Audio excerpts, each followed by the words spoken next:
Hey! Alors on va parler de Tindrell, l'avant-dernier boss du raid.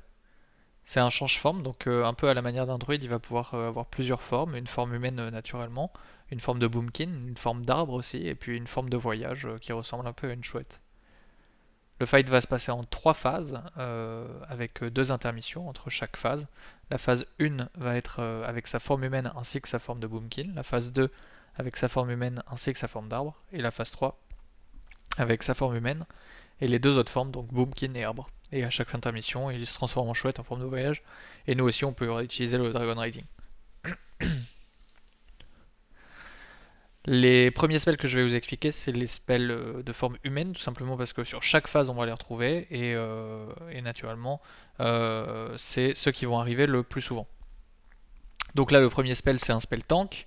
Même deux spells, Searing Wrath, qui est juste un simple switch en fonction des stacks. Je sais pas exactement combien de stacks, mais il y aura forcément un switch à faire soit à une stack, soit à plusieurs stacks.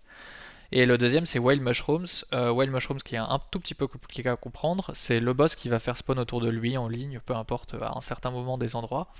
On va pouvoir les écraser pour les faire disparaître.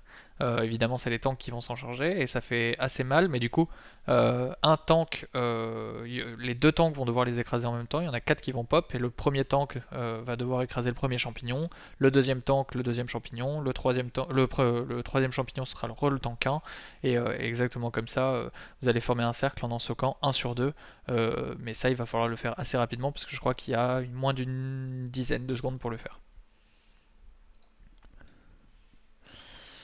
Maintenant, les spells du raid que tout le monde va avoir. Le premier, c'est Fury Gross. C'est un spell magique, un debuff qui va apparaître sur certains joueurs.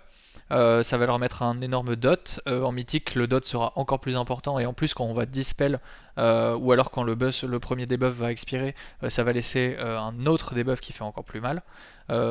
J'ai mis qu'on pouvait peut-être essayer de le dispel à certains endroits, tout simplement parce que à chaque fois qu'on le dispel ou alors que le debuff expire, ça va laisser une flaque rouge qui a l'air de rester sur le long du fight. Mais comme on va avoir des formes de voyage, enfin comme on va être, on a l'air de voyager sur une espèce de minimap, c'est probable qu'on se soucie assez peu du placement de ces flaques, mais au cas où, on peut peut-être essayer d'optimiser l'espace en faisant un cercle comme n'importe quel strat où il y a des debuffs et des socs à poser, des zones à poser.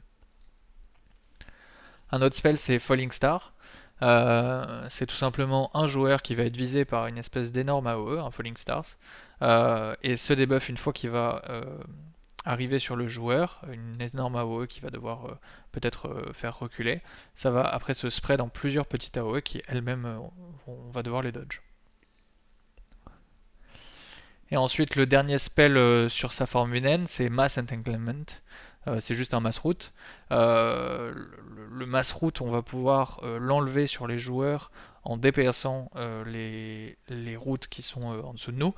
J'imagine que peut-être on peut aussi essayer de faire les anti-routes, donc les Blink, les Deep Breath, les, les, les Bennett Lib, etc., pour essayer d'enlever ce debuff, mais globalement, le moyen, on va dire, normal d'enlever ce debuff, ça a l'air d'être en faisant du DPS sur la racine qui est en dessous de nous.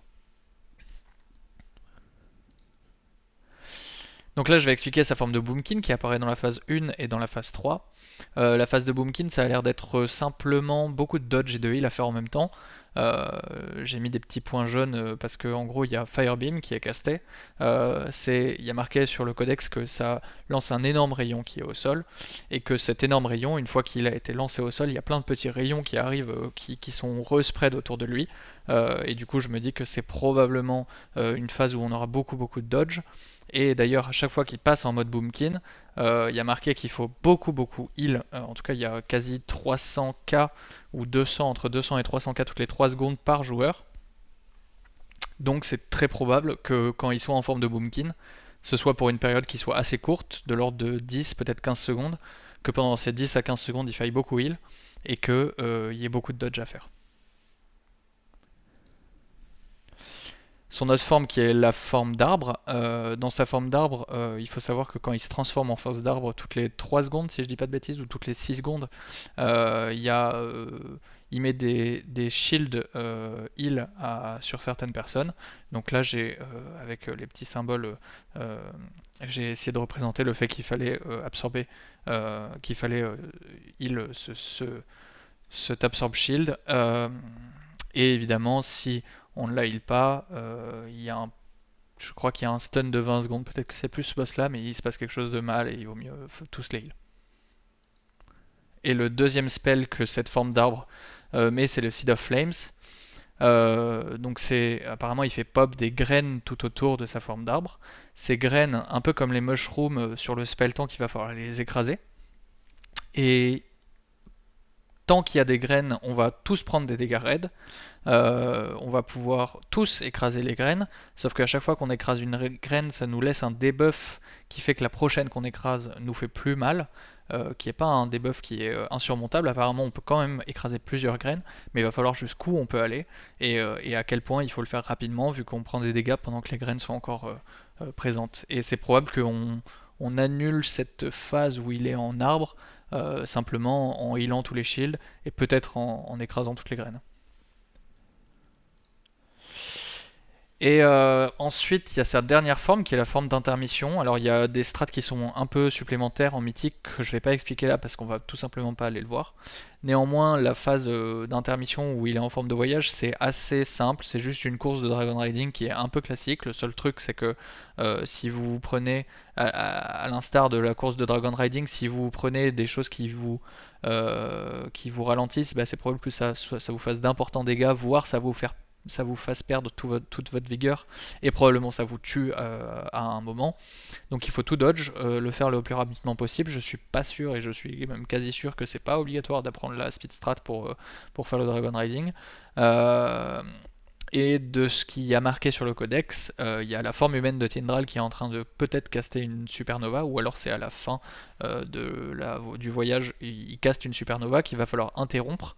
Est-ce que ça s'interrompt avec un kick? Est-ce que ça s'interrompt avec plus simplement un shield qu'il va falloir DPS? Ça, j'en suis pas sûr, mais en tout cas, c'est à chaque fois, à chaque fin d'intermission, il faut interrompre cette supernova pour passer à la prochaine phase. Et voilà, je suis pas sûr d'avoir d'autres choses à expliquer.